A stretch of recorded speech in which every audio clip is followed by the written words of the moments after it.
بسم الله الرحمن الرحيم الحمد لله رب العالمين sejak beliau kecil hingga nantinya diangkat oleh Allah Subhanahu wa taala sebagai rasul dan nabi-Nya. Salah seorang di antaranya adalah bernama Asy-Syaima bintul Haris, yang tidak lain adalah saudari Safwan.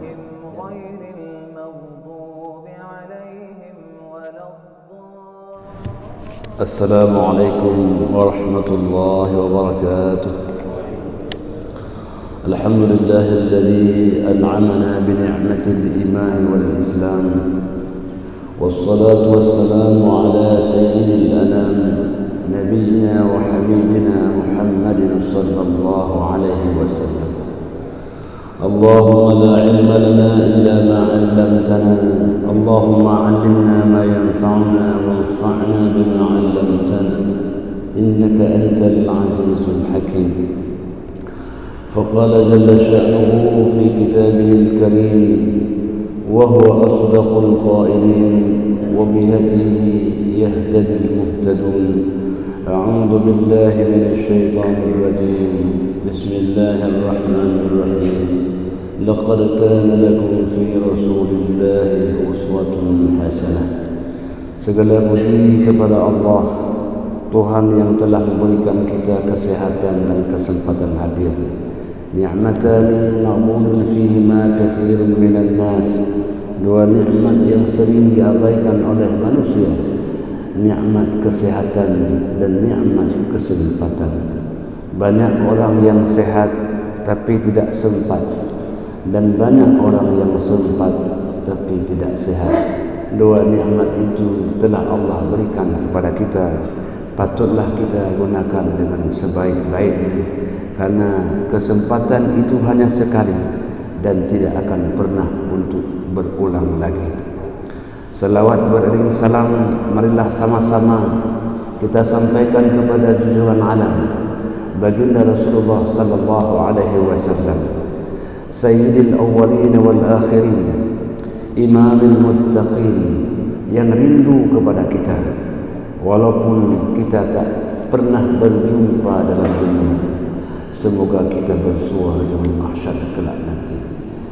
Jemaah hadirin yang dimuliakan oleh Allah Subhanahu wa taala, berkisah tentang Rasulullah, tak boleh juga kita melupakan orang-orang yang pernah mendampingi baginda Rasulullah sallallahu alaihi wasallam, yang pernah menemaninya sejak beliau kecil hingga nantinya diangkat oleh Allah Subhanahu wa taala sebagai rasul dan nabi-Nya. Salah seorang di antaranya adalah bernama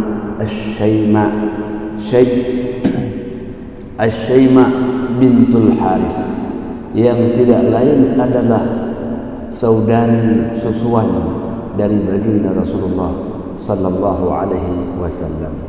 Jemaah dirahmati Allah Subhanahu wa taala, sudah menjadi kebiasaan orang Mekah. Mereka mencari ibu-ibu yang akan menyusui anak-anaknya.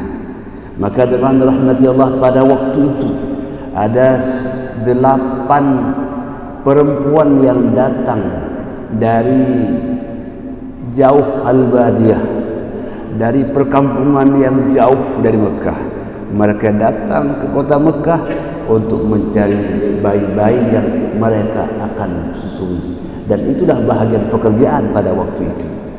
Jemaah dirahmati Allah Subhanahu wa taala, mereka sudah mendapatkan masing-masing bayi susuan itu. Tapi yang akhir datang itu adalah mamanya Syaima, yang mamanya bernama Halimah As-Sa'diyah. Makna Sa'diyah, orang yang datang dari Bani Sa'ad. Jemaah dirahmati Allah, sudah habis semua bayi-bayi, sudah dibawa oleh ibu susuannya. Mereka pernah menjenguk yang bernama Muhammad itu. Lalu mereka tahu kalau Muhammad itu adalah anak yatim, tidak akan ada yang memberikan upah kepadanya, maka mereka tinggalkan itu bayi bernama Muhammad. Tak kala datang Halimah As-Sa'diyah, maka beliau katakan kepada suaminya, wahai suamiku, tidak ada lagi bayi, semuanya sudah diambil, hanya ada Muhammad. Mereka tak mau mengambilnya karena ia adalah seorang anak yatim, tak ada akan yang membayarnya. Bagaimana suamiku? Apakah kita ambil bayi ini? Kata suaminya, ambillah. Semoga Allah berikan keberkahan. Jadi di balik keikhlasan ada keberkahan. Di balik ketulusan ada nikmat Allah yang besar. Diambillah bayi bernama Muhammad yang tentu tidak ada harapan siapa yang akan membayar untuk biaya susuan itu. Maka dengan rahmat Allah Subhanahu wa taala, memang dari awal bayi itu dibawa dan dinaikkan ke atas kendaraan adalah onta yang dinaiki Halimatus Sa'diyah, itu onta yang kurus, yang lama perjalanannya, yang lama ia bergerak karena kurusnya. Tentu dengan rahmatullah itulah yang menyebabkan Halimah lambat datang ke Mekah. Tetapi setelah Muhammad bayi naik ke atasnya, onta tadi yang kurus sekarang ia gagah bisa berjalan. Keberkahan baginda terasa pada mereka. Mereka pun melihat ini kayaknya tidak biasa. Onta yang tidak kuat berjalan ini kencang dia berjalan, sehingga perempuan Bani Sa'd yang tadinya sudah sampai, tapi dikejarnya oleh Halimatus Sa'diyah. Mereka heran, apa gerangan yang ada pada anak tersebut. Dari awal Halimatus Sa'diyah sudah merasakan keberkahan.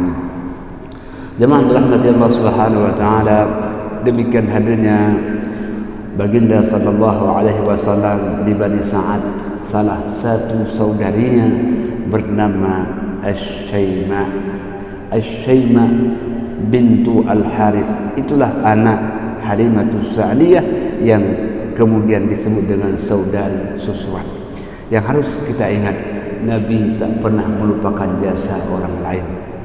Nanti sampai saatnya Nabi, ketika beliau diperkenalkan kembali dengan Syaimah, ketika Syaimah mengatakan, wahai Rasulullah, saya ini saudari ini, maka Nabi ambilkan serbannya, beliau hamparkan, dan duduklah Syaimah di atas serbannya itu.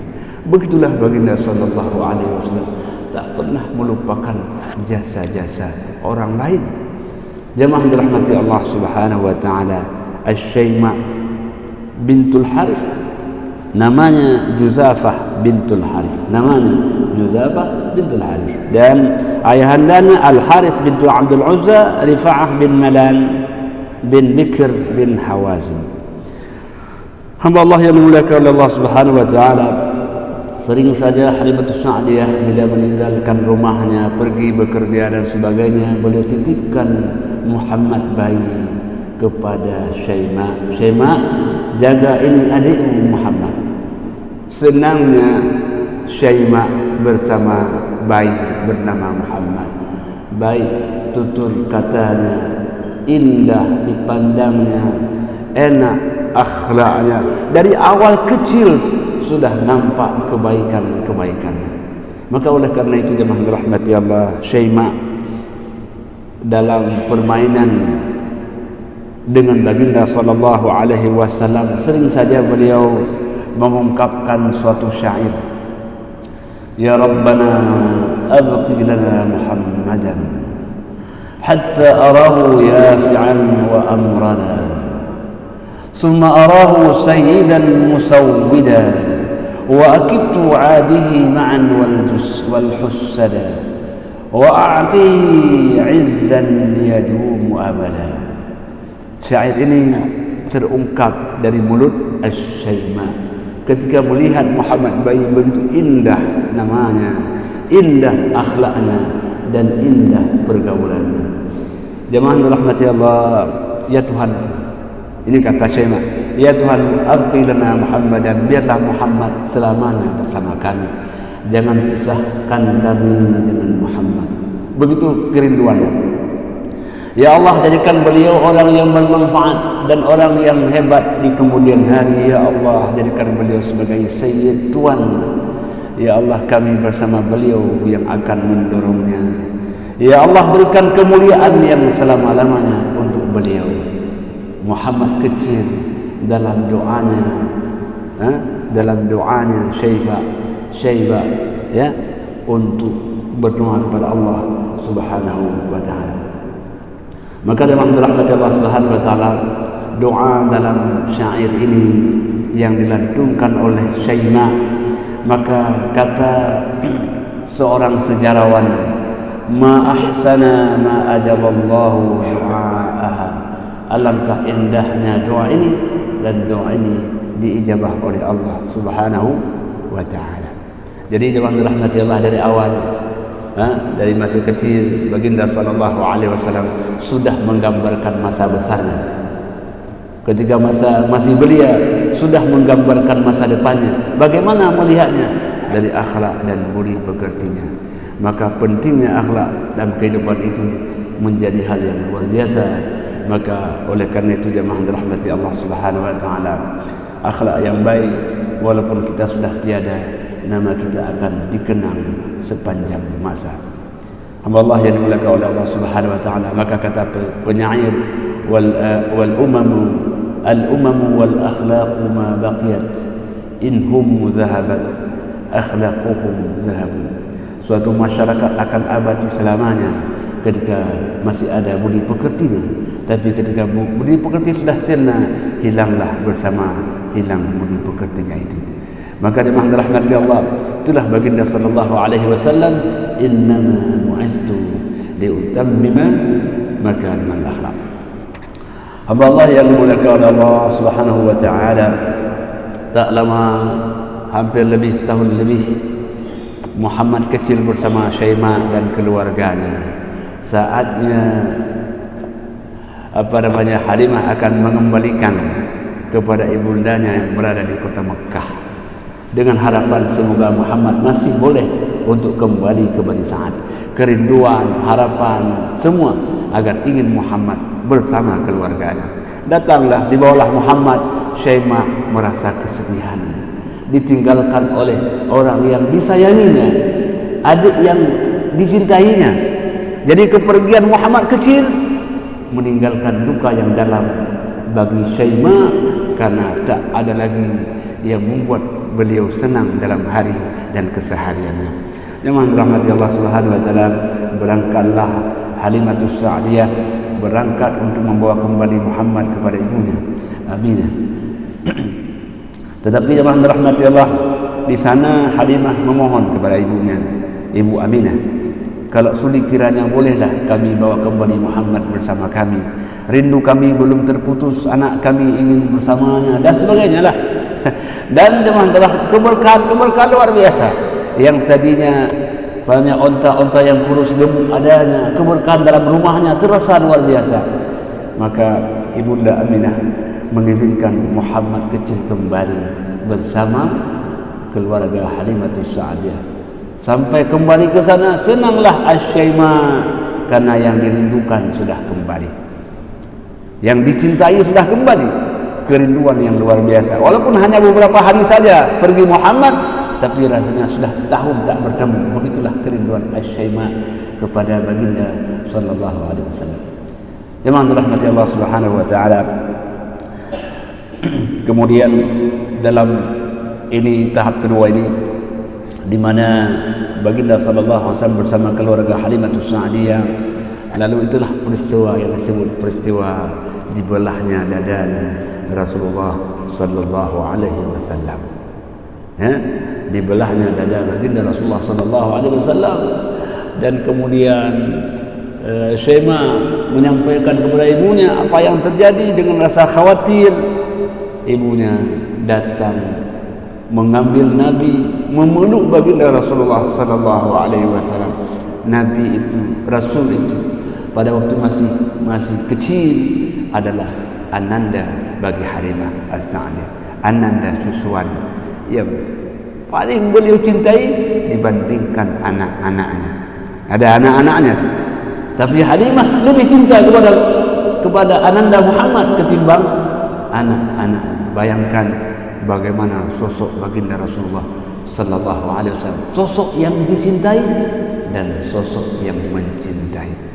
Jadi itulah Nabi sallallahu alaihi wasallam cinta kepada manusia sebagaimana manusia cinta kepadanya. Maka beliau mengatakan, man la yarham la yarham. Orang yang tak pernah mencintai tidak akan pernah dicintai.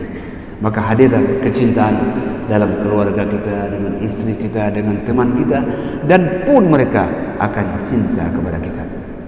Jadi jemaah rahmat Allah Subhanahu wa taala, Halimah As-Sa'diyah memeluknya baginda sallallahu alaihi wasallam, memeluknya Muhammad kecil, ya. Lalu beliau tanyakan, Muhammad, apa yang terjadi? Apa ceritanya? Kok kami tidak nyaman ini? Ceritalah kepada kami. Maka baginda pun menyampaikan, tadi ada dua lelaki berpakaian putih, maka mereka mengambil saya dan mereka membaringkan saya, lalu membelah dada saya dan mengeluarkan alaqah, satu tumpukan darah yang hitam. Kalau dalam tafsir dikatakan, kata satu malaikat, keluarkan dua penyakit dengki dan penyakit khianat. Selesai dibersihkan itu, kata malaikat kembali, masukkan dua obat penyantun dan obat kasih sayang. Jadi dimasukkan obat itu bernama Ar-Rahmah dan Ar-Rufah, obat penyantun dan obat kasih sayang. Sabda Nabi, setelah itu apabila saya melihat manusia, rasanya semua orang saya cintai, semua orang saya sayangi, karena obat penyantun dan kasih sayang itu membuat kita cinta kepada sesama manusia.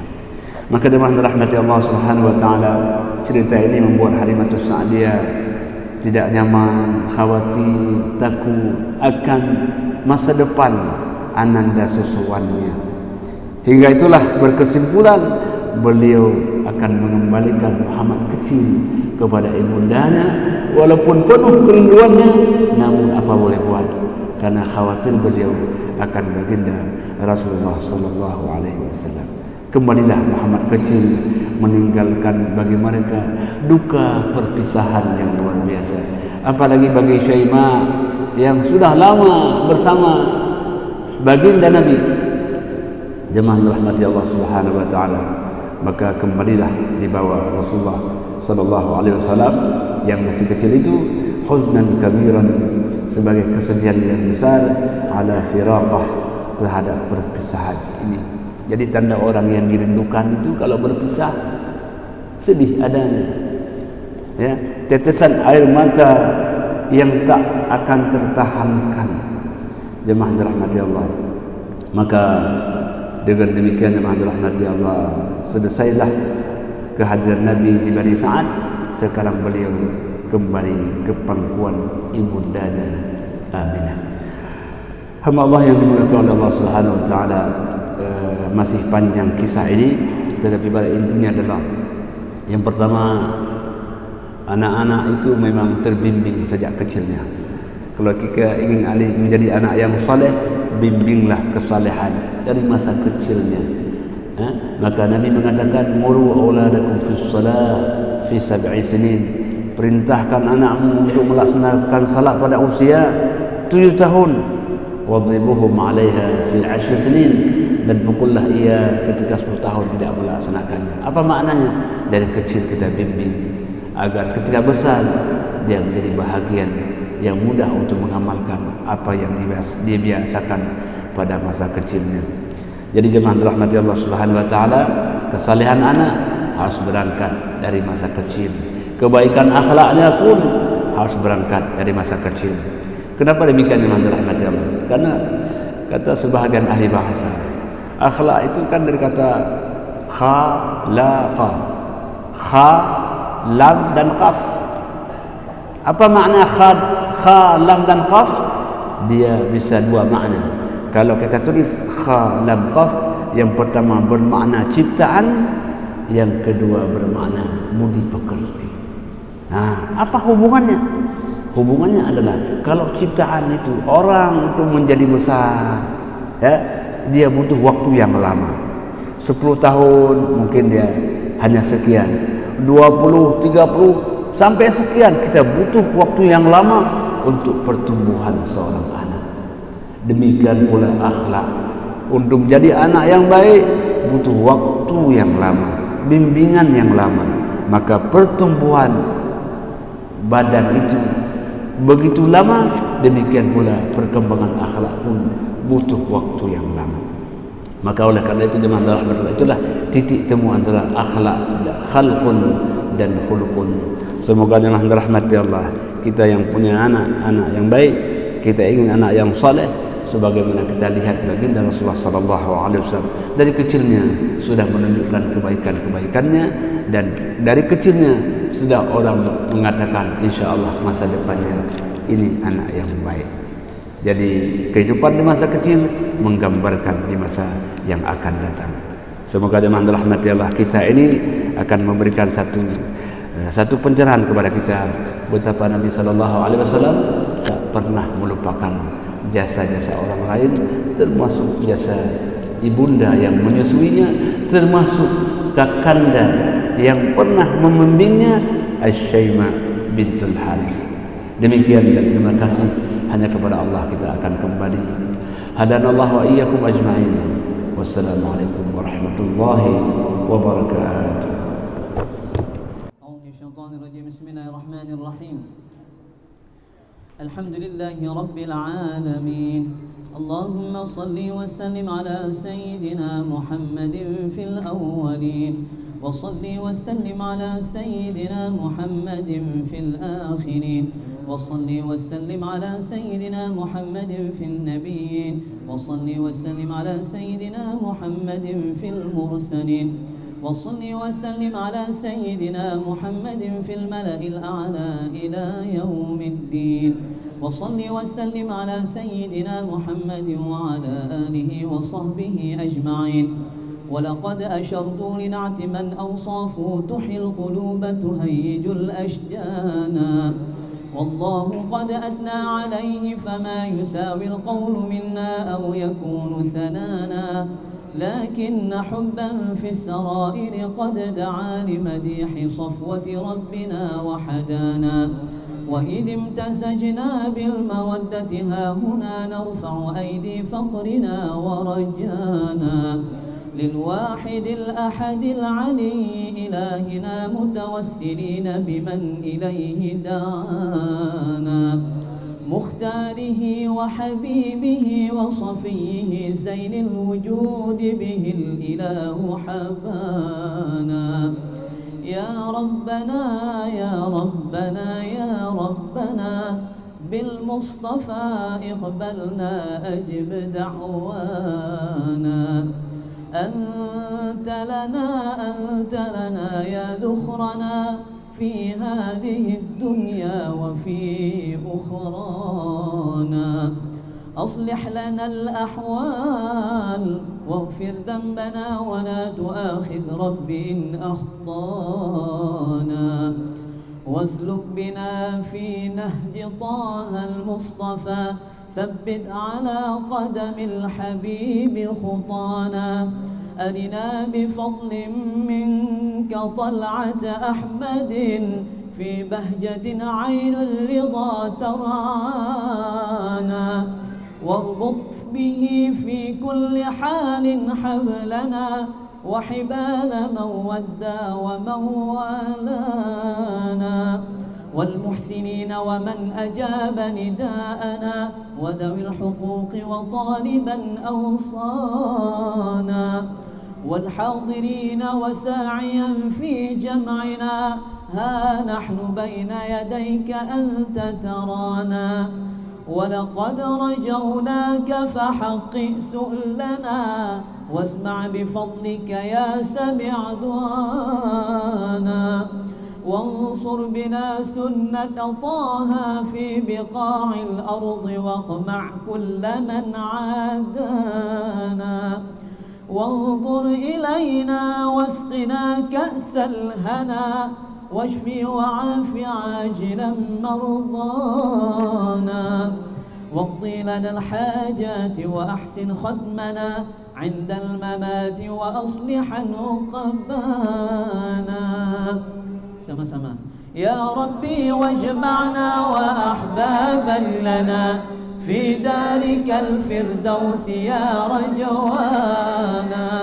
يا ربي واجمعنا وأحبابا لنا في دارك الفردوس يا رجوانا.